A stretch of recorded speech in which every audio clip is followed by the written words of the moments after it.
Oh, indeed. I think the words, well, the actual words and not the abbreviation, WTF was uttered here at a certain moment in this game because, wow, Aces High. I mean, you called it. They got a jungler who could, in Pantheon, that could make something happen early, and they just snowballed out of control. Yeah, I mean, they did. Let's say if we ignore the first like 5-6 minutes, then suddenly everything just worked for them. The Pantheon, every single gank was great. We did talk about the start for the Pantheon here. We wanted to see more towards the top lane, help out the Kassadin. But as soon as he could get going through the bottom lane ganks, it was just too easy for him to snowball. And I have to say, Kiwi Kid, when you're playing Thresh and you completely waste your summoners and you're against a Pantheon, you know he has ulti because you time it every single time. What you do as a Thresh is you stand behind your AD carry and you don't go for any trades. You have your Lantern ready in case there's an ulti coming in towards you, and then you get out safely under your own turret. Instead, they stay in the lane, they take trades, Janitors goes in, Lantern slow, Pantheon jumps in, double kill bottom lane, and suddenly Pantheon just gets going. Yeah, I mean, there's not much. This game is just... I have to say I'm really disappointed in Dignitas here, in this series already. I mean, the first game was, yeah, I mean, kind of convincing, you know, but then again it just bot lane completely getting outclassed.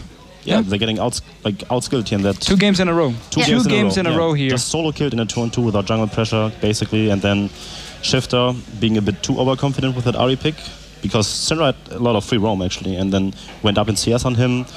Pantheon wasn't doing all too much in early game, but then he got the 3 kills or 4 kills in like 1 minute, and then after that, the game just went out of control. Crumb's really not doing it, like he couldn't do much then, in my opinion. But yeah, just overall very poor gameplay from Dignitas, I think. Yeah, it felt overconfident. Yeah. After the first game, where of course they had a massive goal lead, they won the game. In here, I mean, you look at, let's say, the picks. We talk about the Aris, and Vicious talked about it as well, how risky it is into the Syndra.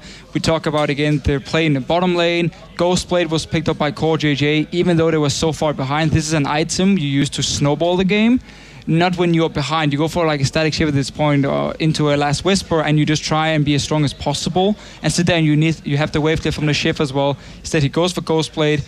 And overall, like the way Dignitas has played in the mid lane as well, we had this team fight going on where they used the ulti from Ahri, used the ulti from Graves, and instead of them backing away and respecting the fact there's a Pantheon who's going to ult in and just kill you, they walk up, start hitting the tower. Obviously, Pantheon jumps in, and another team fight won by Aces High, and they just managed to completely snowball the game from that. Let's actually talk or give a little bit more credit to Aces High. We did highlight that bottom lane, but just in general, they had the Sivir and they played the comp perfectly. Whenever they were able to get a pick, they just went forward and they had absolutely no hesitation.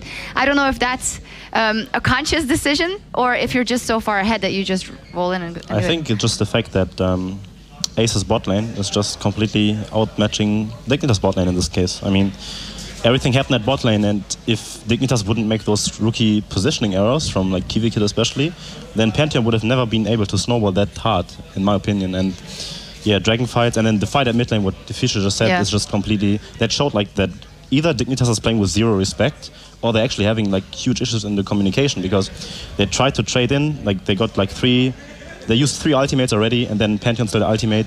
They tried to siege a tower against the Pantheon and Sivir, who can just run at you and just overwhelm you with their stuff. And yeah, just... And you were also mentioning that with the comp that Aces High was running, actually, they could fall off late. They didn't really have a tank that went in, and if Dignitas had played the fight correctly and long rewinded, they wouldn't sustain through those fights, but they just split up all over the place. Yeah, so Aces High plays a comp where it's all about getting that first pick and start the fight, and then you have this insane chase because you have the Sivir, you have the Kassadin as well to slow down targets. And because Dignitas kept being out of position, and Aces High just took full advantage of it every single time they could. So full credit to them. They saw the openings, went for it, got the first kill, kept chasing, and just cleaned it up over and over and over.